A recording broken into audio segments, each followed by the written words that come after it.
Guys, ayan na. Iniwanan ko na yung pisto ko dito ng parlor. Ayan, nililinis ko muna bago siya iwanan. Ano yung alikabok mga guys. So, para siyang kusali. Kaya na-stress ko talaga. Nililinis ko muna bago ko siya iwanan.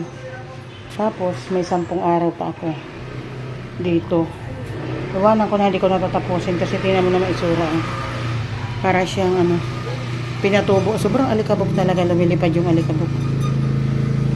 Ayan. Ayan yung aking salamin. Hindi ko pa nakukuha yung malaking kong salamin. Bukas na yan.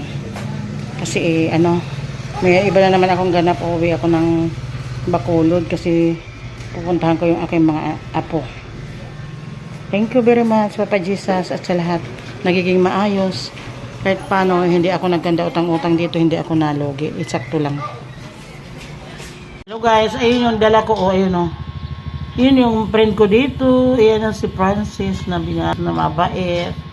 Ayun yung dala ko. Tingnan mo. Wala na akong dito mga gamit sa parlor. Saan siya?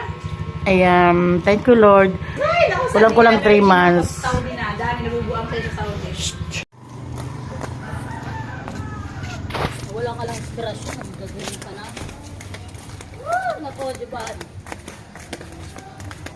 Ganyan talaga ang buhay. Pag hindi ka talaga nagsipag. Puro bayad bayad na sa tricycle Yan ang daanan dito, mahirap ang daanan.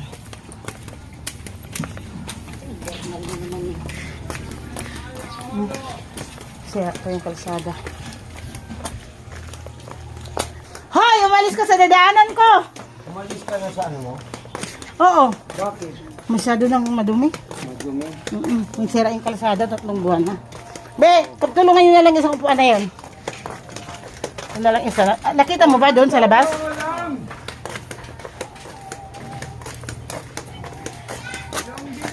Ayan, ayan. Hindi, galing ko sa parlor ko, inakot ko.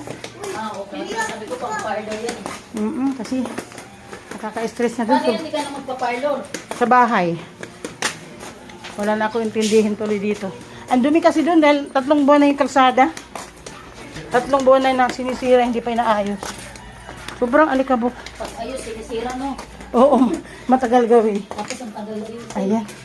Tumahan naman siya. Oh. Hinahakot ko yan. Alas 4 pa lang ako madaling araw na kumpisa. Ayan. Ayan. Tapos. Aray.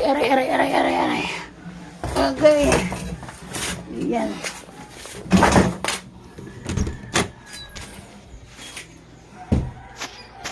Yung mga guys. Hinahakot ko yan. Dami ko nang inakot. Dito aking bahay. Yan o. Walang ilaw. Pinutol ko muna yung upuan para hindi masyado mabigat. Dito na ako sa bahay ko. Grabe. Kasi pag puro bayad, wala na akong budget.